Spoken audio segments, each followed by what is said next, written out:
საღამომშვიდობისა პირდაპირ ეთერშია ქრონიკა 8 საათზე ხატე-ხატაზესთან და ლევან ჯავახიშვილთან ერთად. საღამომშვიდობისა.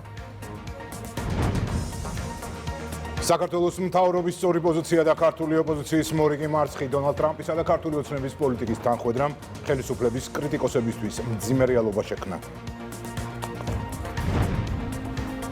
საქართველოს უკრაინაში მშვიდობისთვის ამერიკის რეზოლუციის მხარდამჭერია, რატომ არ აინტერესებს ოპოზიციას გაეროში ინიცირებული დოკუმენტი. მშვიდობისა და სტაბილურობის მნიშვნელობა განვითარებისთვის ოკუპაციას საქართველოს გამოწვევები უსაფრთხოებისა და ჰუმანიტარული კუთხით. საგარეო საქმეთა მინისტრის გამოსვლა გაეროს ადამიანის უფლებათა საბჭოში. ქრონიკა შვეიცარიიდან. ამერიკული ფარას ზუსტი ასლი, ღალატის მუხლი და მედია სტანდარტები. შესაბამისი საკანონმდებლო ცვლილებები პარლამენტში უკვე ინიცირებულია. დასაქმება, სავაჭრო ურთიერთობები და ეკონომიკური ზრდა, საქართველოს პროგრესი და მთავრობის ამოცანა.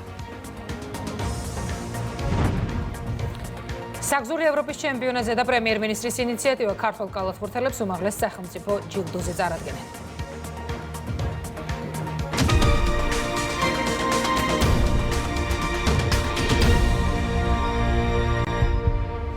აჭარა-გურია, სამეგრელო, იმერეთი რეგიონებში დიდ თოვლობაა. შესაბამისი სამსახურები, ისევე როგორც ადგილობრივი მთავრობის წარმომადგენლები საგანგებო რეჟიმში მუშაობენ.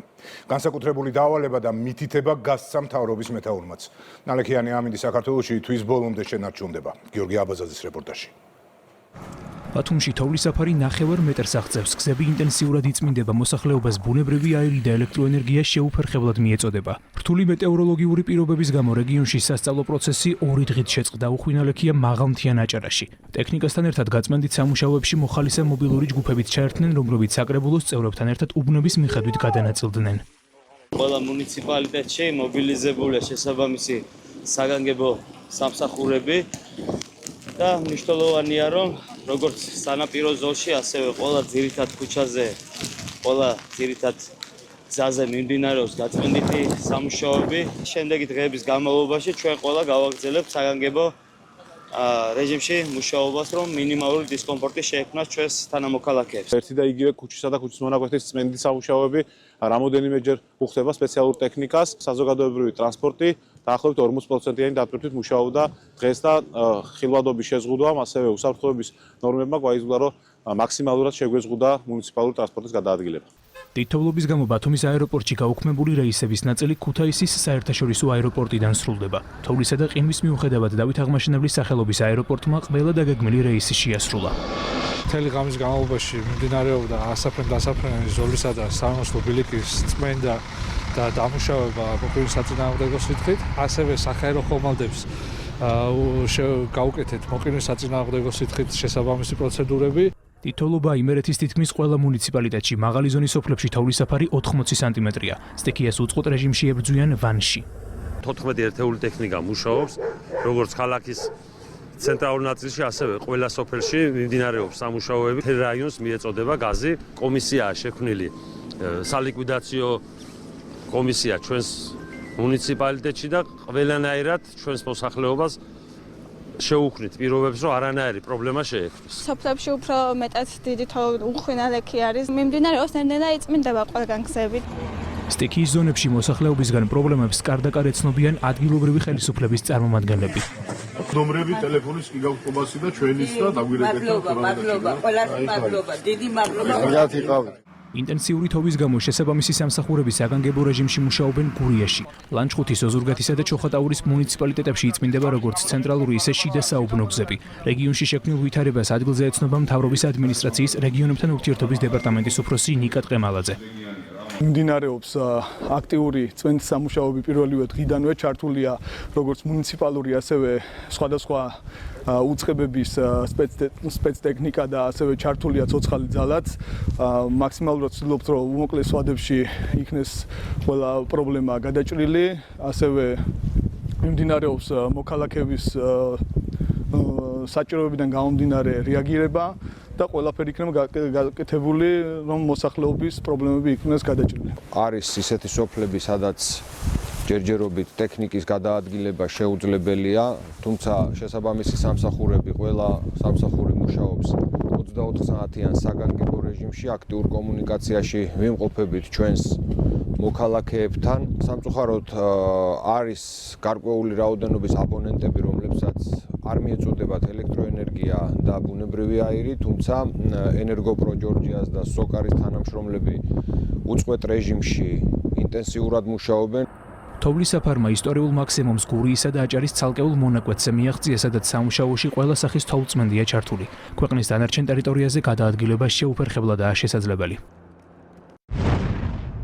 ცენტრალურ გზებზე ყველგან მშვიდობა არის, რიკოტის საუღელდეხილო მონაკვეთზე, ლახის მიმართულებით, ლაგოდეხის მიმართულებით, ყველაზე რთული მდგომარეობა ამ ეტაპზე შეკვეთილი კობულეთის მიმართულებით, სადაც ფაქტობრივად არ გაჩერებულა ნალექი, შესაბამისად გარკვეულწილად შევზღუდეთ გარკვეული სახის ავტოტრანსპორტის მოძრაობა, რათა გაწმენდით სამუშაოებს ხელი არ შეეშალოს და ვიმედოვნებთ, რომ ამ ჩართულობით გარკვეული დროის შემდგომ დღის ბოლომდე აღვადგენთ მოძრაობას.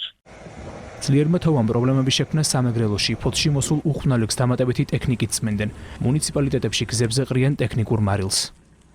გვაქვს რამოდენიმე სკოლა და ბაღი, სადაც სასწავლო პროცესი გადადებულია ზოგან 1 დღით, ზოგან 2 დღით. ეს ეხება ფოთის და სენაკის საგანმანათლებლო დაწესებულებებს და ზუგდიდის, აბაშის, ხობის სკოლებსა და ბაღების ნაწილს. 24 საათიან რეჟიმში მუშაობს ყველა შესაბამისი უწყება. მოსახლეობის ინტერესების გათვალისწინებით მთავრობა ყველა ზომას მიიღებს. რამდენიმე რეგიონში არის საჭირო ყველა უწყების სრული მობილიზება იმისათვის, რომ ვებრძოლოთ სტიქიის შედეგებს და ვიზრუნოთ მოსახლეობის ინტერესების მაქსიმალურად დაცვაზე. დღესაც არის მაქსიმალური მობილიზება, თუმცა მომდევნო დღეების განმავლობაში ყველა ზომა იქნება მიღებული იმისათვის, რომ მაქსიმალურად ვიზრუნოთ მოსახლეობაზე. დაბალი ტემპერატურა და თოვლი ქვეყნის მასშტაბით 28 თებერვლამდე შენარჩუნდება. სინოპტიკოსები უხვნალებს განსაკუთრებით ისევ დასავლეთ საქართველოში პროგნოზირებენ. საქართველოს მშვიდობას ირჩევს ისევე როგორც ამერიკა და უერთდება რეზოლუციას, რომელსაც გაეროში დღეს უყრიან კენჭს. ეს არის დოკუმენტი კონფლიქტის დაუყოვნებლივ დასრულების და გრძელვადიანი მშვიდობის მოწოდებით. ოპოზიცია, რომელიც უკრაინის მშვიდობის მსურველის ეგიდით 3 წლის განმავლობაში ხელისუფლებას საქართველოსთვის საზიანო ინიციატივებზე ხელმოწერასაც აძალებდა, ამ რეზოლუციით არ დაინტერესებულა. მშვიდობა შესაძლებელია და გაეროს შეუძლია საკუთარი როლის შესრულება, აცხადებს სახელმწიფო მდივანი რუბიო. გაერთიანებული ერების ორგანიზაციაშია უკრაინის რეზოლუციაც, რომლის კენჭისყრაც ასევე დღეს იგეგმება, რატომ პასიურობს ოპოზიცია იქ, სადაც მშვიდობის შანსი გაჩნდა. ანუკი ჩხიკვაძე არკვევდა. ამერიკა მშვიდობის ავანგარდში შეერთებულმა შტატებმა გაეროში უკვე წარადგინა რეზოლუცია, რათა დასრულდეს უკრაინაში ომი. ამ რეზოლუციას კი გაეროში უკვე ყავს პირველი თანასპონსორი საქართველოს სახით. რეზოლუციას, როგორც იცით, კენჭს დღეს უყრიან მართველი გუნდის პროამერიკული პოზიცია და ორი ქვეყნის ინტერესები, როგორც ჩანს, ოპოზიციის უკმაყოფილება გამოიწვია. ისინი ვინც დღის წესრიგს რადიკალიზმზე და არეულობაზე აგებენ, ახლა მშვიდობით უკმაყოფილოები არიან. გზა მშვიდობისკენ ამერიკის შეერთებული შტატები რეგიონში არსებული მთავარი პრობლემის გადასაჭრელად გაეროს უმაღლეს ტრიბუნას იყენებს.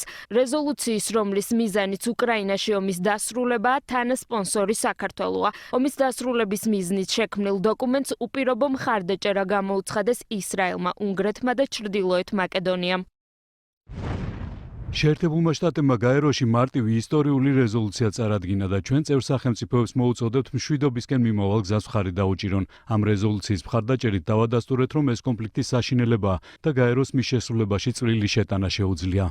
ყველაფერი, რაც მშვიდობასა და სტაბილურობას უკავშირდება, არასაინტერესოა მათთვის, ვინც დღის წესრიგს დესტრუქციასა და არეულობაზე აწყობს. მშვიდობით უკმაყოფილო რადიკალები ომის დასრულების იმ ერთადერთ ვერსიას განიხილავენ, რომლის განხორციელებისაც უკვე უკრაინასაც აღარ სჯერა. რა მცდელობებიც არ უნდა იყოს, რომელი საერთაშორისო ტრიბუნიდანაც უკრაინა უნდა იყოს გამოვიდეს ამ ომიდან კვლავ ერთიანი, გაძლიერებული, გამარჯვებული. ამ რეზოლუციის შინაარსი არ ვიცი, შესაბამისად ვერ გეტყვით ეს რეზოლუცია რამდენად იქნება პოზიტიური ამ პროცესისთვის. როდის აპირებთ რომ გაეცნოთ ამ რეზოლუციას?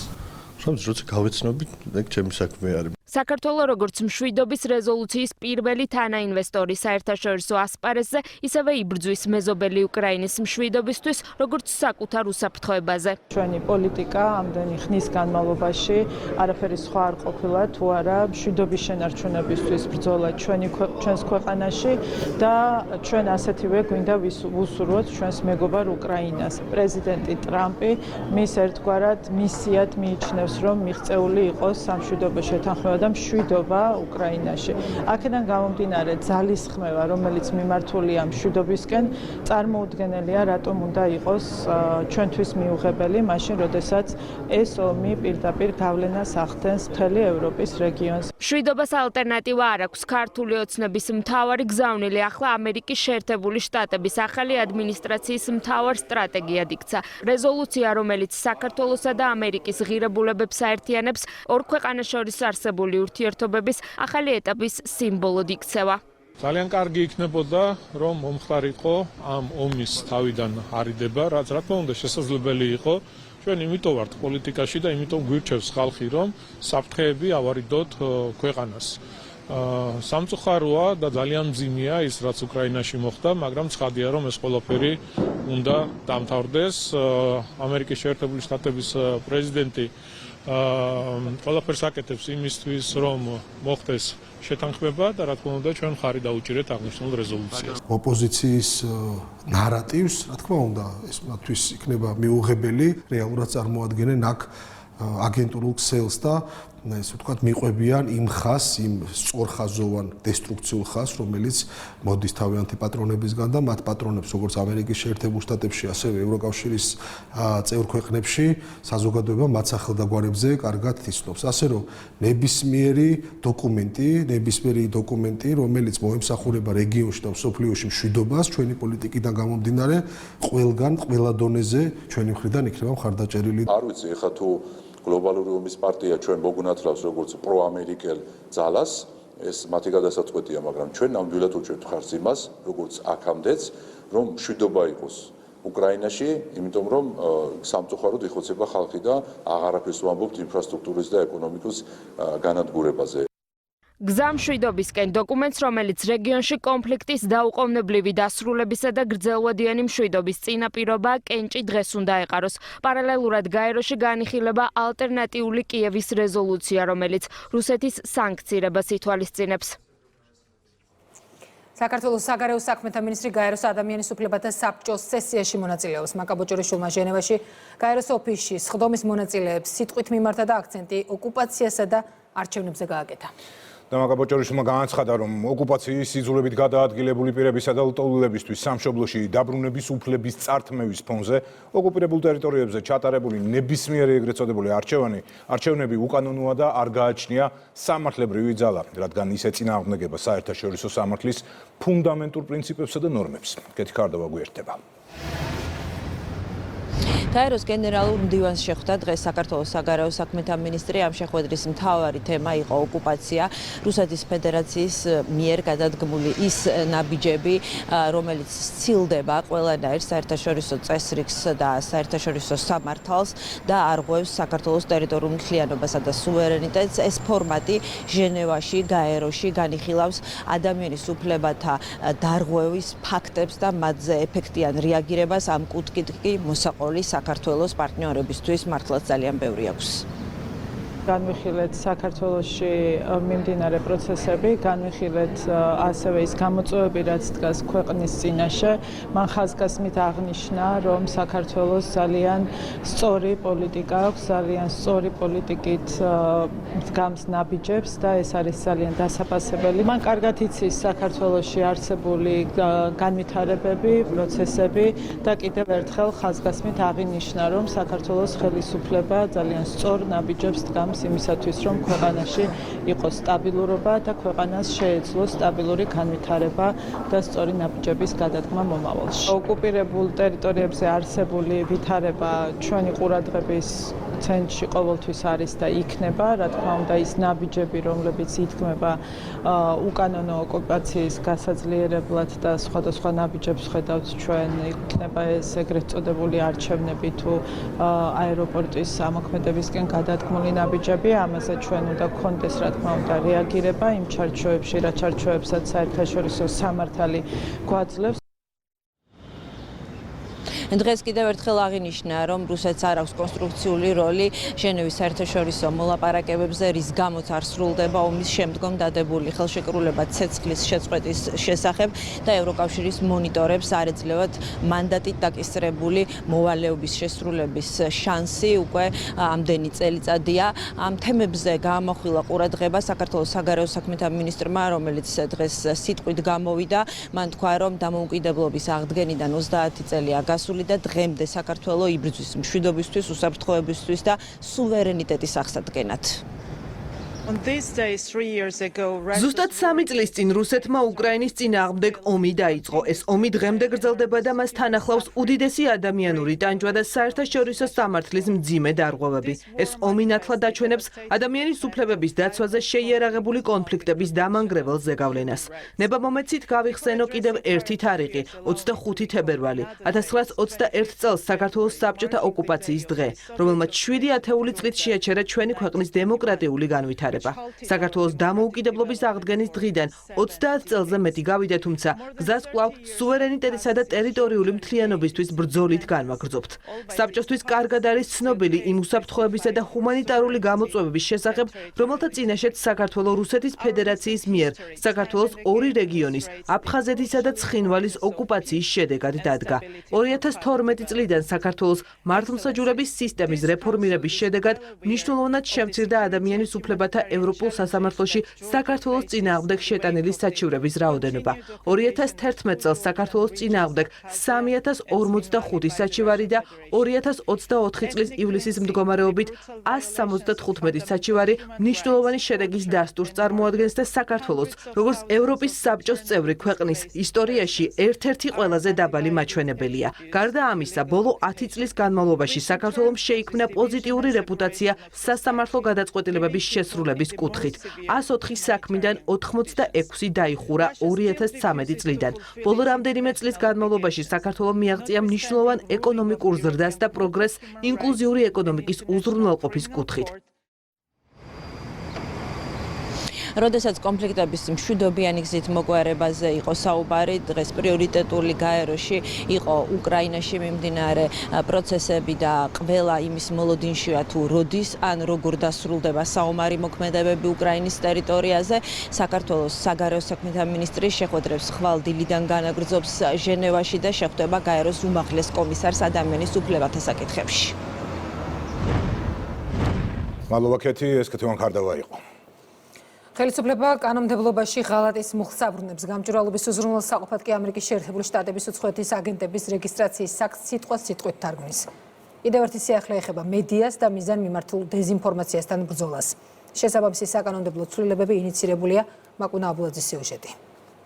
ნებისმიერი ის ყალბით სრულ ნარატივები, რომელიც ზოგიერთი შიგნიდან თუ გარედან ავრცელებდა ხოლმე ქართულ კანონებთან დაკავშირებით, რომ რას ცდება, რას არ ემთხვევა, რას არ ემთხვევა, რას შეესაბამება, რას არა, ამითი დასრულებულია. ამერიკული ფარა ქართულ რეალობაში კანონპროექტი ინიცირებულია. ბოლო პოლიტიკურმა მოვლენებმა კიდევ ერთხელ აჩვენა, რამდენად მნიშვნელოვანია მექანიზმი, რომელიც საქართველოს შიდა საქმეებში გარეძალების ჩარევას შეზღუდავს. სპეკულაციების სივრცე ქართულ თუ უცხოელ რადიკალებს აღარ ეკნებათ. ყველა სიტყვა, ყველა ტერმინი, ყველა მძიმე, ყველა წერტილი არის იდენტური ამერიკის შეერთებულ შტატებში მოქმედი კანონისა და საზოგადოება და დაინტერესებულები თავად იხილავენ ეგრეთ წოდებული track change-ით შეუძლიათ შემდეგ დააკვირდნენ რა შეიცვლება ამ კანონში. ამიტომ ნებისმიერი სპეკულაცია თითქოს საქართველოს პარლამენტი მიიღებს კანონს, რომელიც რაიმე საერთაშორისო სტანდარტს არ შეესაბამება, ამითი დასრულებული იქნება.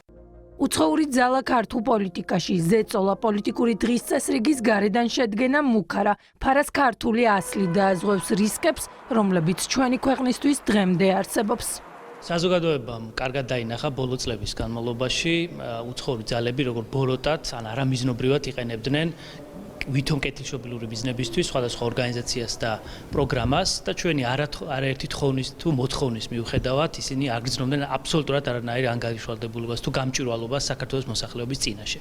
და იმის ფონზე ასევე რომ გაძლიერდა მასშტაბები მსგავსი აქტივობების, რა თქმა უნდა, მსგავსი გამოწვევების და საფრთხეების წინაშე ყველა ხელისუფლება და ჩვენც ვალდებულები ვართ, რომ უფრო ქმედითი ნაბიჯები გადავდგათ იმისთვის, რომ საფრთხე არ შეექმნას ქვეყანაში სტაბილურობას. სისხლის სამართლის კოდექსში მმართველი პოლიტიკური ძალა ღალატის მუხლს აბრუნებს. ერთადერთი მიზნით პოლიტიკის სახელით გაკეთებული მავნებლობისა და სახელმწიფო ინტერესების დაზიანების გამო ადამიანებმა პასუხი კანონის ძალით აგონ. სახელმწიფო ღალატის მუხლი თავის დროზე ნაციონალურმა მოძრაობამ გააუქმა. როდესაც ამ მუხლის ამოღება ხდებოდა, მაშინ ესეთი არგუმენტი ჰქონდათ მოყვანილი, რომ ეს მხოლოდ და მხოლოდ, თქვა, სიმბოლური ჩანაწერია. და ტექნიკურად უნდა გამოვასწოროთ ეს მდგომარეობა სისხლის სამართლის კოდექსში და ეს ჩანაწერი ამოვიღოთ. მიზანი გახლდათ ერთადერთი რა, სისხლის სამართლის კოდექსში არსებული სხვადასხვა მუხლებით ყოფილიყო კონკრეტულ დანაშაულზე საუბარი და ეს არ იქნებოდა კვალიფიცირებული როგორც სახელმწიფოსა და სამშობლოს წინააღმდეგ ჩადენილი დანაშაული. BBC-ის შესაბამისი სტანდარტების მიხედვით საკანონმდებლო დონეზე გაიწერა სტანდარტები მედიისთვის.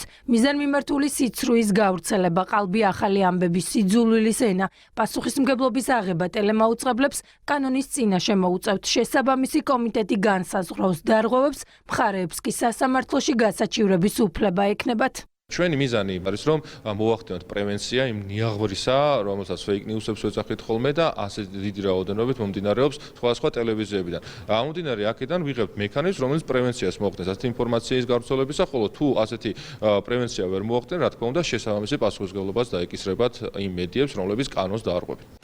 რადიკალებთან ალიანსში მყოფი NGO-ების მხრიდან ვიწრო პოლიტიკური ინტერესების გატარების ბევრმა მაგალითმა ცვლილებების საჭიროება დააყენა. უქმდება მესამე სექტორის სავალდებულო მონაწილეობა კანონშემოქმედებით პროცესში. პროცესი გასაკვირველი არ უნდა იმართებოდეს არასამთავრობო ორგანიზაციების მიერ.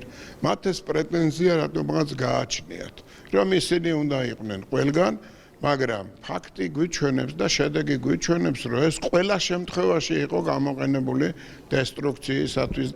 კანონპროექტები ინიცირებულია, რაც იმას ნიშნავს, რომ პარლამენტი განხილვებს უახლოეს დღეებში დაიწყებს. ოპოზიციის მცდელობის მიუხედავად ქვეყანა ვითარდება, რაც ყველა ეკონომიკური მაჩვენებლით დასტურდება. საგარეო ვაჭრობის დასაქმებისა და ყველა სხვა მიმართულებით პოზიტიური შედეგები მთავრობას კიდევ უფრო მეტის მოლოდინს უჩენს. სოფო ბერძეა პირდაპირ ეთერში. მართალია ეკონომიკური ზრდის იანვრის დაზუსტებული მაჩვენებელი ჯერ არ გამოქვეყნებულა, თუმცა წინასწარ მონაცემზე დაყრდნობით საქართველოს მთავრობის მეთაური დარწმუნებულია, რომ ეკონომიკური ზრდის მაჩვენებელი ორნიშნასთან მიახლოვებული იქნება. შეგვიძლია ვისაუბროთ იმაზე, რაც უკვე დაზუსტებული არის 2024 წლის მეოთხე კვარტლის მონაცემებით. საქართველოში გაზრდილია როგორც დასაქმებულთა, ასევე თვითდასაქმებულთა რაოდენობა. კერძოდ დასაქმებულთა რაოდენობა მეოთხე კვარტალში დაახლოებით 20,000 ადამიანით გაიზარდა, ისევე როგორც დაახლოებით 20,000-ით გაიზარდა თვითდასაქმებულთა რაოდენობა. მთავრობის დღევანდელ სხდომაზე ირაკლი კობახიძემ ასევე შეაჯამა ბოლო 3 წლის მონაცემები დასაქმების მიმართულებით და ირკვევა, რომ ამ შემთხვევაში საქმე გვაქვს დამოუკიდებელი საქართველოს ისტორიაში რეკორდულ მაჩვენებელთან, რადგან ოფიციალური მონაცემების თანახმად ბოლო 3 წლის განმავლობაში საქართველოში დასაქმებულთა რაოდენობა მიაღწია 1,412,500. ამ შემთხვევაში ბოლო 3 წლის განმავლობაში დასაქმებულთა რაოდენობა 195,000-ით გაიზარდა. მთავრობა კმაყოფილია მაშინაც, როდესაც საქმე ეხება საგარეო ვაჭრობას, რადგან საგარეო ვაჭრობა იანვრის მონაცემებით 2025 წლის იანვრის მონაცემებით 29,3%-ით არის გაზრდილი. დასაქმების კუთხით გვაქვს ძალიან კარგი მაჩვენებლები. წინა წლის ანალოგიურ მონაცემებთან შედარებით დაქირავებულთა რიცხოვნობა გაიზარდა 20,100 ადამიანით, მიაღწია 978,500 სამაჩვენებელმა. რაც შეეხება თვითდასაქმებულთა რიცხოვნობას, ის გაიზარდა 19,700 ადამიანით და მიაღწია 433,500. ამავე პერიოდში უმუშევრთა რაოდენობა შემცირდა 14,700-ით. მთლიანობაში გასული 3 წლის განმავლობაში ჰქონდა ძალიან კარგი ზრდა დასაქმების თვალსაზრისით. მთლიანობაში დასაქმებულთა რაოდენობა მიაღწია 1,412,500, რაც არის რეკორდული მაჩვენებელი და მოგედებელი საქართველოს ისტორიაში და მხოლოდ ბოლო 3 წელიწადის განმავლობაში დასაქმების მაჩვენებელი გაიზარდა 195,000-ით. შესაბამისად, ჩვენი ამბიციური მიზანი რომ მომდევნო 4 წლის განმავლობაში 200,000 ახალი სამუშაო ადგილი შექმნათ არის აბსოლუტურად რეალისტური და მთავრობის საქმიანობის ერთ-ერთი მთავრესი პრიორიტეტი იქნება სწორედ ეს. საგარეო ვაჭრობის მიმართულებით გვაქვს ასევე ძალიან კარგი მაჩვენებელი 2025 წლის იანვრის მონაცემები გამოქვეყნა საქსტატმა და საგარეო ვაჭრობა გაზრდილია 39,3%. რაც შეეხება ეკონომიკურ ზრდას, ჯერჯერობით არ არის იანვრის მონაცემები დაზუსტებული სახით გამოქვეყნებული, თუმცა წინასწარი შეფასებით შეიძლება ითქვას, რომ ეკონომიკური ზრდა იქნება ორნიშნასთან საკმაოდ ახლოს. წარმატებული სტატისტიკური მაჩვენებლების შეჯამების პარალელურად დღეს მთავრობის მეთაურმა იმის შესახებაც ისაუბრა, თუ როგორ ცდილობდნენ გარკვეული ძალები საქართველოში ეკონომიკური კრიზისის ხელოვნურად შექმნას, თუმცა პრემიერ-მინისტრი დარწმუნებულია, რომ ასეთ გეგმებს საქართველოში განხორციელება არ უწერია. ხედავდით, რომ გარკვეულ სუბიექტებს ჩვენს ქვეყანაში და ქვეყნის გარეთ ჰქონდათ ეკონომიკური კრიზისის ხელოვნურად შექმნის გამოწვევის გეგმა, თუმცა ეს გეგმა რეალურად ჩავარდა, ხანა განაგრძობს, რა თქმა უნდა, შეუფერხებლად განვითარებას. ჩვენი ამოცანა არის, რომ დაახლოებით ზრდის იგივე მაჩვენებელზე გავიდეთ, რაც ჰქონდა 2024 წელს, შარშან ზრდამ შეადგინა როგორც მოგეხსენებათ 9.5%, სავსებით რეალურია ასეთი მაჩვენებლის გამეორება მიმდინარე წელსაც. ჩვენი ოპონენტები, პოლიტიკური ოპონენტები ცდილობენ საპირისპირო მიმართულებით ქვეყნის განვითარების წარმართვას, თუმცა მათ გეგმებს, რა თქმა უნდა, განხორციელება არ უწერია, მით უმეტეს იმის გათვალისწინებით, რომ ოპოზიციის რადიკალური ნაწილი არის თავიდან ბოლომდე, ასე ვთქვათ, რთულ მდგომარეობაში, რბილად რომ აღვნიშნოთ, პირველად გასული 20 წლის განმავლობაში კოლექტიური ნაციონალური მოძრაობა არ არის წარმოდგენილი საქართველოს პარლამენტში, რაც არის ძალიან მნიშვნელოვანი იმისათვის, რომ შეუფერხებლად განვითარდეს ჩვენი ქვეყნის დემოკრატიული სისტემა. ჩვენ ეს დაპირება მივეცით ქართულ საზოგადოებას, ეს დაპირება შესრულდა დიდწილად და განვაგრძობთ, რა თქმა უნდა, ამ დაპირების შესრულებას რადიკალიზმის გარეშე ჩვენი დემოკრატიული სისტემა ბევრად უფრო სწრაფად განვითარდება და ბევრად ნაკლები შეფერხება იქნება, რა თქმა უნდა, ასეთ პირობებში ჩვენს ეკონომიკურ წინსვლასაც და ზოგადად განვითარებას ყველა მიმართულებით. როგორც გიყვებოდით, უახლოეს პერიოდში გამოქვეყნდება ეკონომიკური ზრდის დაზუსტებული მაჩვენებელი, თუმცა წინასწარ მონაცემზე დაყრდნობით საქართველოს მთავრობის მეთაური დარწმუნებულია, რომ იანვარში ჩვენს ქვეყანაში ეკონომიკური ზრდის მონაცემი ორ ნიშნასთან ახლოს იქნება. მადლობა სოფო, ეს სოფო ბერძე იყო. საქართველოს რკინიგზის სატვირთო გადაზიდვების რეკორდული მაჩვენებელი ნავთობპროდუქტები, ქიმიკატები და მშრალი ტვირთები მატება ყველა ძირითადი მიმართულებით აღინიშნება, შესაბამისად გაზრდილია რკინიგზის შემოსავალიც. ნინი ჩუბინიძე მეტი ინფორმაციით. საქართველოს როგორც მთავარი დამაკავშირებელი ევროპასა და აზიას შორის ჩვენი ქვეყნის როლი შუადერეფანში დღითიდღე მნიშვნელოვნად იზრდება. ამას რკინიგზის სატვირთო გადაზიდვების იანვრის რეკორდული მაჩვენებელი ცხადყოფს, რომლის მიხედვითაც მხოლოდ იანვარში კომპანიამ 1,123,000 ტონა ტვირთი გადაზიდა, რაც გასულ პერიოდს 14%-ით აღემატება. ეს მაჩვენებელი კი ბოლო 10 წლეულის მაქსიმუმია. სტატისტიკური მონაცემების მიხედვით გაზრდილია ნავთობპროდუქტების, ქიმიკატების და მშრალი ტვირთების გადაზიდვების მაჩვენებელი. დიდი ტვირთბრუნვიდან გამომდინარე 30%-ით გაიზარდა რკინიგზის შემოსავლების სატვირთო გადაზიდვებიდან, საკონტეინეროდან კი 37%-ით. მიმდინარეობს რკინიგზის მოდერნიზაციაც, რომელიც წელს დასრულდება. 27 მილიონი ტონიდან 48 მილიონ ტონამდე ავდივართ, ეს ყველასთვის ცნობილი ინფორმაციაა. ეს ყველაფერი, რა თქმა უნდა, საშუალებას მოგცემს, რომ კიდევ უფრო გავზარდოთ ტვირთბრუნვა დერეფანში და მეტი შემოსავლები მიიღოს არა მხოლოდ რკინიგზამ, არამედ მთლიანად ამ ლოგისტიკურ ჯაჭვში ჩართულმა რგოლებმა. ხაზგასასმელია შუადერეფნის ცნობადობის ამაღლება და მისი როლი გლობალური მოწოდების ჯაჭვში. სულ უფრო მეტი და მეტი ტვირთმფლობელი ცდილობს დივერსიფიცირება გააკეთოს თავისი გადაზიდვის მარშრუტების და შუადერეფანი ამის კარგი ალტერნატივაა. საქართველოს სტრატეგიული ადგილმდებარეობა საერთაშორისო კომპანიებისათვის უფრო და უფრო მიმზიდველი ხდება. სარკინიგზო გადაზიდვების გარდა ტვირთბრუნვა გაზრდილია როგორც საზღვაო ნავსადგურებსა და ტერმინალებში, ასევე საავტომობილო ტრანსპორტირებით. საქართველოში ხორციელდება სხვადასხვა ინფრასტრუქტურული პროექტები, სარკინიგზო, საზღვაო და საავტომობილო პროექტები, რომელიც უზრუნველყოფენ ლოგისტიკური ინფრასტრუქტურის გაუმჯობესებას. ამ პროექტებს შორის გამოსარჩევია რკინიგზის მოდერნიზაციის პროექტი, რომლის დასრულების შედეგად თითქმის გაორმაგდება გამტარუნიანობა და ასევე გაიზრდება გადაზიდვების სისწრაფე. ქვეყანა ინფრასტრუქტურის გაუმჯობესების გარდა ლოგისტიკურ და საერთაშორისო კომპანიებთან მოლაპარაკებებს აქტიურად აწარმოებს, რაც ტვირთების გადაზიდვის მზარდი ტენდენციის წინაპირობაა. რატომ დაგვიანდა წალენჯიხაში ბაღის აღმზრდებისა და საჯარო მოხელეებისთვის ხელფასების მატება? ბიუჯეტში ცვლილებების განხილვა საკრებულოში ხმაურის ფონდზე წარიმართა. უფრო მეტი დეტალი თითო ყირიმლიშვილის რეპორტაჟში. საკრებულო არ იყო საჭირო და აუცილებელი რომ თქვენ ერთი თვისი ნაგეზარდათ ხელფასები. ეს მინდა იცოდეს. რატომ დაგვიანდა რამდენიმე თვით საჯარო მოხელეების ხელფასის მატება და რატომ იხარჯება თანხა პირადი მიზნებისთვის? წალენჯიხის საკრებულოში სიტყვიერი დაპირისპირების მიზეზი გახდა. ოპოზიციის პასუხები ბუნდოვანი და უარგუმენტოა. როცა 250,000 ლარია შენობას რემონტს გააკეთებს თორდარბაზში და წყალი რო ჩამოვიდა ის რო გიგუჩდება და აქ 90,000 ლარად განქანას რო ყიდულობ. არის კითხვის ჩვენ საკვაკველას და ლეგალურ მასას მიან ქალაქი და კანონიკული არ აქვს ჩადებული. ამას უნდა მიხედოთ ვერევე არის გართულ. განმარტეთ რატო არ შეიძლება საკრებულოს გარეშე ხელფასების იმიტომ რომ ბიუჯეტში არ ვიდო ბატონობესო უნდა გამიმოდოთ არ გადავიდოთ მაგალის არის. ნაციონალური მოძრაობის მიერ დასახელებული მიზეზები, რის გამოც ბაღის აღმზრდელებს ხელფასები დროულად ვერ გაუზარდეს, აბსურდულია. მერს დროული რეაგირებისთვის უფლებამოსილებას ჰქონდა და თანხაც, თუმცა საკრებულოს ქართული ოცნების წევრი განმარტავს, რომ მუშაობის ნაცვლად ნაციონალური მოძრაობის წევრებმა დასვენება და მივლინებებში სიარული ამჯობინეს. თავისი შიდა რესურსებით შეეძლო ამისი გაკეთება თავისუფლად მერიის მოადგილეს, მაგრამ საერთოდ ესენი სამსახურებში არ დადიან, დღესაც დაგვიანებით მოვიდა. სულ მივლინებებშია ვითომ არა მივლინება ოფიციალურად დოკუმენტი არ არსებობს სადაც უნდა დგასხავენ საწვავებს ხან ლაგოდეხში ხან ბოლნისში თბილისში დერჯოლაში და აქ არის რაღაცნაირად ქაოტური სიტუაცია. რატომ დაგვიანდა ბაღის აღმზრდებლებისთვის ხელფასის გაზრდა თითქმის 2 თვით? წალენჯიხის მერია პასუხისმგებლობას გაურბის და ხელს საკრებულოსკენ იშვერს. განმარტავენ, რომ მერია გადაწყვეტილებას საკრებულოს გარეშე ვერ მიიღებდა. თუმცა საკრებულო, რომელსაც გახარიეს პარტია ხელმძღვანელობს მთავრობის დადგენილების გაჭიანურების მიზეზად უქმე დღეებს ასახელებს. იმისათვის რომ ხელფასებმა მოიმატონ, არ არის საკმარისი მხოლოდ მერის მიერ დამტკიცებული ბრძანება, სადაც ხელფასი იქნება მომატებული. ამისათვის საჭიროა თანხა.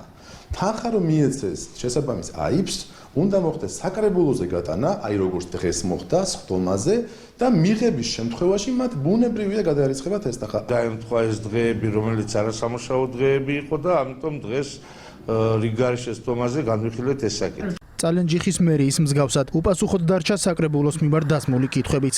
მაშინ, როდესაც ქალაქში არაერთი პრობლემაა, რომელზეც საკრებულოს წევრების ხდომაზე ღიად საუბრობენ, ათობით 1000 ლარი ავტომობილების შეძენაში იხარჯება. ქართულმა ოცნებამ წალენჯიხის 2025 წლის ბიუჯეტს მხარი მხოლოდ იმიტომ დაუჭირა, რომ მთავრობის დადგენილებით გათვალისწინებული საჯარო მოხელეების ხელფასების მატება არ გაჭიანურებულიყო. ნაშთები რაც ჰქონდათ არის გადანაწილებული, არასწორად, არამიზნობრივად არის გადანაწილებული მერიის მხრიდან. ხარი ჩვენ იმიტომ დაუჭირეთ, რომ ერთადერთი მიზეზის გამო, რახან ბაღების თანამშრომლებს მომატებოდათ ის 125 ლარი, რაც მთავრობის დადგენილებით არის. თუმცა იმ 125 ლარის მომატება იანვარში შეიძლებოდა. წალენჯიხის მერიის ბიუჯეტი ქართული ოცნების მხარდაჭერით იმ პირობით დამტკიცდა, რომ საჯარო მოხელეები მომატებულ ხელფასს დროულად მიიღებენ. ბიუჯეტი 26,235,000 ლარით განისაზღვრა. დიდი ოდენობით კრიპტოვალუტის მითვისების საქმეზე საქალაქო სასამართლოში ბრალდებულის მიერ წარდგენილ აუდიო ჩანაწერზე ჩატარებული ექსპერტიზის შედეგები გამოიკვლიეს. ბიძინა ივანიშვილის ადვოკატი აცხადებს, რომ ბაჩიაშვილის მიერ წარდგენილ აუდიო ჩანაწერზე გერმანელი ექსპერტი იუთითებს, რომ ზოგიერთ შემთხვევაში შეუძლებელია იმის დადგენა, რამდენი რესპონდენტია ჩანაწერში. ადვოკატის თქმითვე, გერმანელი ექსპერტი ასევე არ არის დარწმუნებული, რომ ამ აუდიო ჩანაწერზე რაიმე ზემოქმედების კვალი არ არის. სამწუხაროდ სასამართლოს ტექნიკური აღჭურვილობა არ არის სათანადო დონის და კარგად არის მოდა ამ ჩანაწერის შინაარსი და ჩემ ადვოკატს მოუწია სიტყვასიტყვით ამ ჩანაწერის სტენოგრამის ამოკითხვა. ცალსახად ცხადყოფს, რომ საუბარი არის მხოლოდ და მხოლოდ ჩემს მიერ ქართულ ბანკში სესხის მოპოვების სურვილზე. რაზეც ჩანაწერის ბოლოს ივანიშვილი თანხდება და მეუბნება, რომ გამევლო ეს თემა დეტალურად ქართულ ბანკის დირექტორთან და შემეთავაზებინა რამე დამატებითი ინტერესი. ექსპერტი არ არის დარწმუნებული იმაში, რომ რაიმე ზემოქმედების კვალი ამ აუდიო ჩანაწერზე არ მოიპოვება. ანუ არ არის, ასე ვთქვათ, გადამჭრელი ამ ექსპერტის განმარტებები, სწორედ ამაზე გადავმახვილეთ ჩვენ ყურადღება. პირიქით უთითებს საპირისპიროც კი დასტურდება, რომ ზოგი რამოდენიმე მონაკვეთში აშკარად ზემოქმედების კვალი ჩანს. ასევე ექსპერტმა პირდაპირ მიუთითა, რომ შეუძლებელია იმის დადასტურება, თუ როდის არის ეს აუდიო ჩანაწერი განხორციელებული. ზოგიერთ შემთხვევაში შეუძლებელია ზუსტად იმის დადგენა, რამდენი რესპონდენტია ამ აუდიო ჩანაწერში. განსხვავებით გერმანული დასკვნისგან, ქართული ეგრეთ წოდებული დასკვნა, რომელიც გულისხმობს სამხაროური სახელობის ექსპერტიზის ეროვნული ბიუროს დასკვნას, კატეგორიულია და პირდაპირ მიუთითებს, რომ უამრავ ადგილას მონტაჟის კვალი ფიქსირდება. რას ადასტურებს ეს აუდიო ჩანაწერი იმ ფორმით, რა ფორმითაც წარმოდგენილი აქვს ბატონ ბაჩიაშვილს. ეს ადასტურებს რამოდენიმე მნიშვნელოვან გარემოებას, იმას, რომ ბაჩიაშვილს კრედიტი არ აქვს დამტკიცებული, არავინ არ აპირებს მისთვის ამ კრედიტის მიცემას, იმას, რომ ბიძინა ივანიშვილი არ უდასტურებს მას და არ აძლევს არანაირ თანხმობას თუ დაპირებას კრედიტის გაცემასთან დაკავშირებით. პირველი და არსებითი ტყუილი ბატონი ბაჩიაშვილის მხრიდან ბიძინა ივანიშვილთან მიმართებაში სწორედ ის არის, რომ აი ამგვარი კრედიტის გაცემაზე საერთოდ მიმართავს მას. მაშინ როცა იგი არის ფინანსისტი და ძალიან კარგად იცის და ეს დასტურდება მისი საჯარო გამოსვლებითაც, რომ ამგვარი ასე ვთქვათ, ბიზნეს იდეის დაფინანსებას არც ერთი საფინანსო ინსტიტუტი მაგას არ მოუხდენდა, ასე ვთქვათ. ეს არის პირველი და არსებითი ტყუილი. პირველ კითხვაზე აუზდა საჭიროებს კომუნიკაციის შინაარსის ანალიზის დამატებით შესწავლას, რათა აუდიო ჩანაწერის შესაძლო რედაქტირება საბოლოოდ გამოირიცხოს. ეს არის დაცვის ხარის მიერ მოტანილი ექსპერტიზიდან ციტირება, რაც ნიშნავს, რომ ეს არის სავარაუდო. უფრო მეტიც კიდევ ერთხელ გამეორდები იმისათვის, რომ უფრო ნათელი იყოს სამხაროების მიერ გაცნობილი ექსპერტიზაში ძალიან ბევრ ადგილას არის მითითებული ფონზე, რაც თავის მხრივ სხვა გარემოებებთან ერთად უთითებს მონტაჟის კვალზე. ამ ექსპერტიზამაც დაცვის ხარის მიერ წარმოდგენილმა ექსპერტიზამაც მიუთითა ცალსახად, რომ არსებობს გავსი, მაგალითად მე-15 გვერდზე ვინაიდან განსახილველი აუდიო ფაილი არის სავარაუდო სატელეფონო საუბარი, ზოგიერთი აუდიო განყოფილება არის ფონის ხმაური და ხმის გადაფარვა ართულებს მის გაყვებას. აქედან გამომდინარე, რომ შევაჯამოთ, მოცემულობა არის ძალიან მარტივი. დაცვის ხარის მიერ წარმოდგენილი ექსპერტიზა თვითონვე საუბრობს მის ყველა ნაწილში, რომ ეს არის სავარაუდო და ბევრი გარემოება საჭიროებს დამატებით შესწავლას. დაცვა აცხადებს, რომ ორ შორის იყო საუბარი.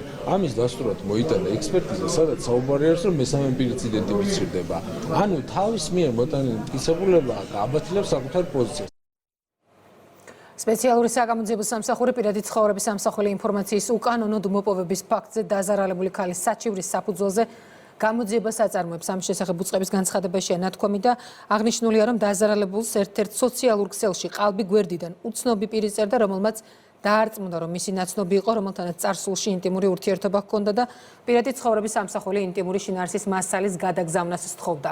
მოგვიანებით, როდესაც დაზარალებულმა ინტიმური შინაარსის ფოტოების და ვიდეოების წაშლა მოსთხოვა, უცნობმა სანაცვლოდ ინტიმური კავშირის დამყარება შესთავაზა. სპეციალური საგამოძიებო სამსახურის ინფორმაციითვე მოპოვებული მტკიცებულებებით, მათ შორის მეტადან მიღებული მასალებით, დადგინდა მისამართები, რომლებზეც რეგისტრირებული ყალბი პროფილები ალექსანდრე ცნობილაძის საცხოვრებელ და სამუშაო ადგილის მისამართებს ემთხვევა. პირადი და საცხოვრებელი სახლის ჩხრეკისას ამოღებულია მობილური და კომპიუტერული ტექნიკა. საგამოძიებო უწყება დაზარალებულის გამოკითხვის ოქმსაც საქვეყნებს და გამოთქვამს მზადყოფნას დაზარალებულის და საჯარო ინტერესის გათვალისწინებით საქმის სხვა მტკიცებულებებიც გაასაჯაროოს.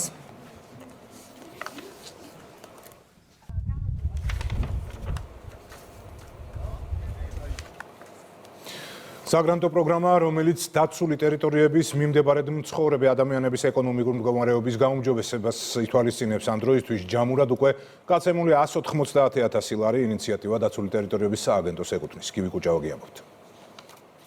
სარვამარტოდ ვაკეთებ ყვავილებს ქალბატონების გასახარებლად. ქეთევან მოდებაძე ნაკსოვ თოჯინებს და თაიგულებს ამზადებს. ის ერთ-ერთია, ვინც ერუშეთის ეროვნული პარკის მიმდებარედ, სოფელ ურაველოში, ახლად შექმნილი დაცული ტერიტორიების სიახლოვეს მცხოვრები მოსახლეობის დასახმარებლად დაწყებული საგრანტო პროექტით ისარგებლა. გრანტით საქსოვი მასალები და ინვენტარი იყიდა. საკუთარი ჰობი კი პროფესიად აქცია. დავიწყე პატარა ბალიშების მოქარგვა, მაგრამ თავიდან რო არ გამომდიოდა, მაინც სადე და არ შევეშვი. მოქსოვე სათამაშო და ჩემს ძმებსაც ძალიან მოეწონა, ჩემებსაც და ვიფიქრე რომ გავყოლოდი მაგას და ნელ-ნელა რაღაცები მეკეთებინა. რაღაც დროის მერე თავში ისე დიაც მომივიდა, რომ ყვავილები გამეკეთებინა, კალათი მომექსოვა და კიდე სხვა რაღაცებიც შემემატებინა. ნელ-ნელა ვამატე ეს რაღაცები ვაკეთე და რავი, ბოლოს გაყიდვაზედაც გადავედი. ახალციხეში ერუშეთის ეროვნული პარკის მიმდებარე 13 სოფელში საგრანტო პროექტით 60-მდე ბენეფიციარმა უკვე ისარგებლა. ადგილობრივთა ახალი შესაძლებლობებისთვის დაფინანსდა მეფუტკრეობის, მებაღეობის, მეღვინეობის დარგები, ასევე მცირე საოჯახო საწარმოები. ქვეყნის მასშტაბით ჯამურად 190,000 ლარი გაიცა, რომლითაც 130-მდე ოჯახმა ისარგებლა. 13 სოფელს მოიცავს დაცული ტერიტორიის მიმდებარე სოფლებს ეს პროექტი, რომელიც დაცული ტერიტორიის და სოფლის მეურნეობის სამინისტროს მხარდაჭერით განხორციელდა. ეს ხელშეუწყობს დაცული ტერიტორიის განვითარებას, ტურისტებისთვის, მოზიდვას. საგრანტო პროექტით სარგებლობენ რაჭის ეროვნული პარკის, კვერეთის, აკვეთილის და ერუშეთის დაცული ტერიტორიების მიმდებარე მცხოვრებლები.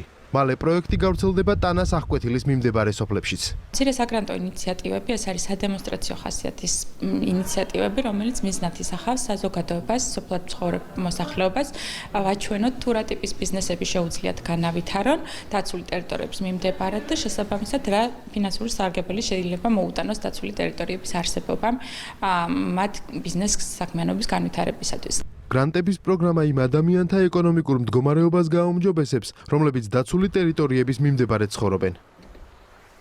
საქართველოს პრემიერ-მინისტრი მასატო კანდას აზიის განვითარების ბანკის მე-11 პრეზიდენტად დანიშნოს ულოცავს. მთავრობის მეთაური აღნიშნავს, რომ ეს საფინანსო ინსტიტუტი საქართველოსთვის სანდო პარტნიორია. წარმატებებს ვუსურვებ მასატო კანდას მდგრადი, ინკლუზიური და მედეგი ეკონომიკური ზრდის უზრუნველყოფაში ჩვენს რეგიონსა და მის ფარგლებს გარეთ. აზიის განვითარების ბანკი საქართველოსთვის სანდო პარტნიორია არსებული გამოწვევების დაძლევის საქმეში. დარწმუნებული ვარ, მისი ხელმძღვანელობით ჩვენი პარტნიორობა კიდევ უფრო გაძლიერდება და საფუძველს შექმნის ეფექტიანი ინიციატივებისთვის, რომლებიც ჩვენი ერისთვის მნიშვნელოვან შედეგებს მოიტანს. კონსერვატიული ძალების გამარჯვება ოლაფ შოლცის პარტიის კრახი და ულტრამემარჯვენე პარტიის რეკორდული მაჩვენებელი ასეთია გერმანიაში ისტორიული ვადამდელი საპარლამენტო არჩევნების შედეგები. გერმანიის მომდევნო კანცლერი ქრისტიან დემოკრატიული კავშირის ლიდერი ფრიდრიხ მერცი იქნება. გერმანია პოლიტიკური ცვლილებების მოლოდინშია. ვადამდელი საპარლამენტო არჩევნები ისტორიული შედეგით დასრულდა. მოსახლეობის რეკორდულმა აქტივობამ ბუნდესტაგში პოლიტიკური ლანდშაფტი ბოლო 30 წლის განმავლობაში პირველად შეცვალა. თითქმის ყოველი მესამე გერმანელის არჩევანი კონსერვატიულ ქრისტიან დემოკრატიულ კავშირს ერგო. ახლა უმთავრესი მთავრობის ფორმირებაა. მსოფლიო ადგილზე არ დგას და ჩვენ სწრაფად უნდა დაუბრუნდეთ პროცესებს ევროპაში. მთავრობის ფორმირებაში მონაწილეობას ვერ მიიღებს კანცლერი ოლაფ შოლცი. მისი პარტიის რეიტინგი ისტორიულ მინიმუმზეა. სოციალ-დემოკრატებს არჩევნებში ასეთი დაბალი მაჩვენებელი 16% ჯერ არ ჰქონიათ. პარტიული კრახის გამო ოლაფ შოლცი პოლიტიკიდან მიდის. იმედგაცრუებული ვარ. წარე შედეგი მივიღეთ. ამ მომრჩეველს ასეთი განწყობა მეორე მსოფლიო ომის შემდეგ არ ჰქონია. არჩევნებში მარცხის გამო პოლიტიკიდან მიდის ლიბერალური თავისუფალი დემოკრატების პარტიის ლიდერი კრისტიან ლინდნერი. ხმათა დაბალი მაჩვენებლის გამო ლიდერის გარეშე დარჩა ანალენა ბერბოკის მწვანეების პარტია. არჩევნების კიდევ ერთი ისტორიული შედეგი ულტრამემარჯვენე პარტია ალტერნატივა გერმანიისთვის რეკორდულად მაღალი მაჩვენებლით მეორე ადგილზე გასვლა.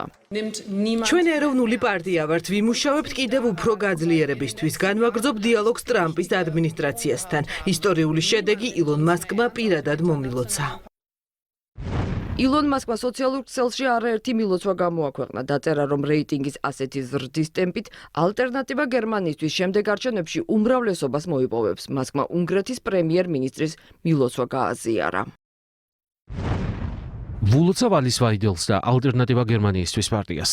გერმანიის ხალხმა მხარი ცვლილებებს დაუჭირა. გერმანიაში ელექტორატის მარჯვნივ გადახლა გამონაკლისი არ არის. ანალოგიური ტენდენციები ევროპის სხვა ქვეყნებშიც. კონსერვატიული და ეროვნული იდეოლოგიის პარტიები ძალებს იკრებენ იტალიაში, უნგრეთსა და პოლონეთში. ამ მხრივ გერმანიის არჩევნებს ისტორიული დონალდ ტრამპმა უწოდა.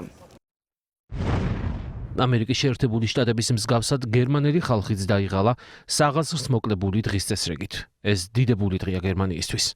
ახლა არჩევნებში გამარჯვებული ქრისტიან დემოკრატების ლიდერი ფრიდრიხ მერცი გერმანიის ეკონომიკის გაძლიერებისა და გაჯანსაღების პირობას დებს და იმედოვნებს, რომ ქვეყანას ახალი მთავრობა 2-3 კვირაში ეყოლება.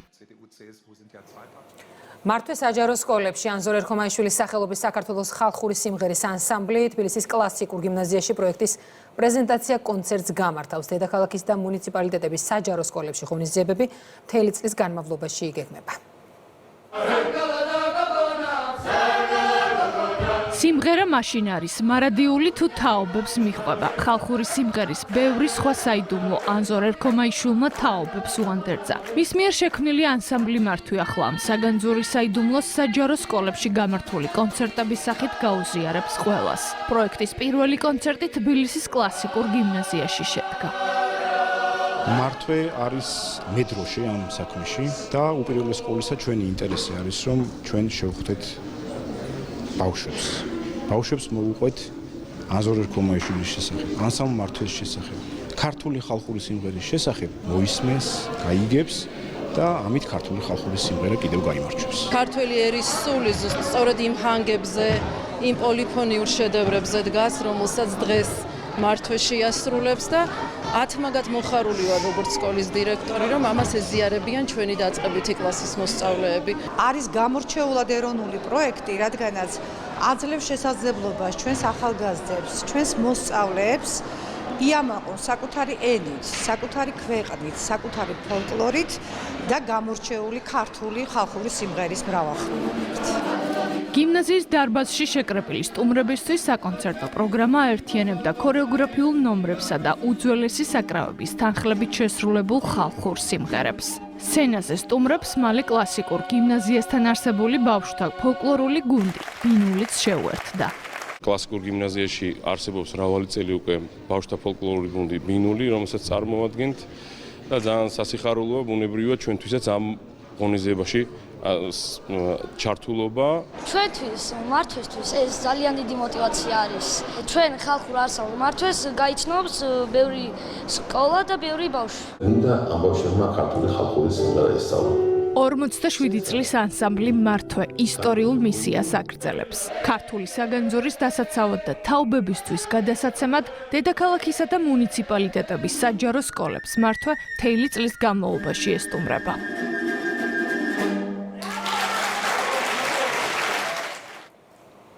წარმატებები მართვეს. დღეს ცეკვავენ ვარსკვლავების ფინალი გელით 22 საათიდან იმედის ეთერში საკუთარ საფინალო ნომრებს სამი ვარსკვლავური წყვილი წარმოგიდგენთ და მე-13 სეზონის გამარჯვებულიც გამოვლინდება. რა ეტაპზეა ფინალის სამზადისი? სალომე შანშიაშვილი სტუმრებთან ერთად მოგვიყვება. ტელეიმედის მეოთხე პავილიონში მზადება ფინალისტვის უკვე დასრულებულია. ახლა უკვე მონაწილეებმა გადაინაცვლეს სააგრიმიოროებში, ისინი ზრუნავენ საკუთარ ვიზუალზე, რომ რაც შეიძლება ლამაზად წარდგნენ თქვენს წინაშე ფინალში. ჩემთან ერთად არიან შოუს წამყვანები, ყოველ შემთხვევაში მანიკა უკვე აქ არის. მანიკა, გთხოვ მოხვიდე ჩემთან ახლოს. ძალიან რთულია ალბათ რაღაც გარკვეული ვარაუდების გაკეთება, იმდენად ნიჭიერია თითოეული ფინალისტი, მაგრამ აი მაინც როგორია შენი პროგნოზი, რა მოლოდინები გაქვს? პირველ რიგში მივესალმები რა თქმა უნდა ტელემაყურებელს, ნებული რომ ყველა ელოდება დღევანდელ დღეს და დასკვნით ნაწილს ცეკვავენ ვარსკვლავების ძალიან მაგარი ფინალი გამოდის, იმიტომ არა რომ მარტო ქალბატონები არიან, უბრალოდ უცნაურია და არ მახსენდება მსგავსი შემთხვევა, როდესაც ფინალში მხოლოდ ქალბატონები არიან ხოლმე, რა თქმა უნდა, ვარსკვლავის სტატუსით, თორემ მათ არაჩვეულებრივი მეწყვილეები უმშვენებთ გვერდს. ვფიქრობ, რომ ძალიან სამართლიანად მთავრდება და ვინც არ უნდა გაიმარჯვოს, იქნება ნებისმიერ შემთხვევაში სამართლიანი, იმიტომ რომ საოცარი კონკურსანტები ყავს, მათ ძალიან ბევრი იშრომეს რომ მოსულიყვნენ აქამდე და ახლა მაყურებელზე ძალიან დიდი პასუხისმგებლობა ასე ვიტყოდი, იმიტომ რომ ჟიური ყავს ფანტასტიკური, რომლებიც აფასებენ ობიექტურად, მაგრამ დანარჩენს მაყურებელი წყვეტს, ასე რომ დღეს თქვენი როლი კიდევ უფრო დიდია და ეს უნდა გაითავისოთ. ოთარ ხომე თანხმები. მადლობა დიდი წარმატება მანიკა შენ ოთარ. გარდა იმ ცეცხლოვანი პასო დობლესი, რომელსაც სამივე კონკურსანტი დოკუმენტი შემოგთავაზებს, ვიცი რომ კიდევ გარკვეული სიურპრიზები ყოველთვის გვაქვს ხოლმე ფინალში. დღეს როგორი შეუგველოდება და რას ეთქვი მაყურებელს? პირველ რიგში მოგესალმებით ყველას. ძალიან დიდი მადლობა რომ გვიყურებთ. ჩვენი მაღალი რეიტინგი თქვენი დამსახურებაა პირველ რიგში.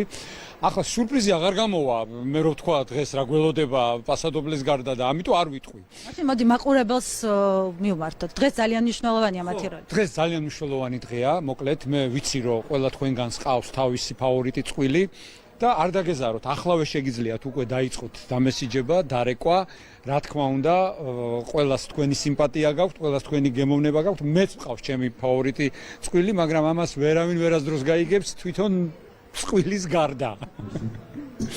არაფერი, მეტი რა გითხრათ, აბა 10 საათზე ვიწყებთ და ნუ სასწაული ფოიერვერკები გელოდებათ ხალხო. დარწმუნებულია რომ ასეც იქნება. ძალიან დიდი მადლობა წარმატებას გისურვებთ. ერთ სიტყვით დაელოდეთ 22 საათს დღეს ცეკვავენ ვარსკვლავების მე-13 სეზონის ფინალი გველოდება და რაც ყველაზე მნიშვნელოვანია, აუცილებლად იაქტიურეთ და დაურეკეთ ან დაუმესჯეთ თქვენს ფავორიტებს. სპორტის ახლებები და დიმიტრი ობოლაძე. არ დაგავიწყდეთ ცეკვავენ ვარსკვლავები დღეს 22 საათიდან, მithumetes ფინალი გელოდებათ. ჩვენ კი ხვალამდე გემშვიდობთ. ნახვამდის. ნახვამდის.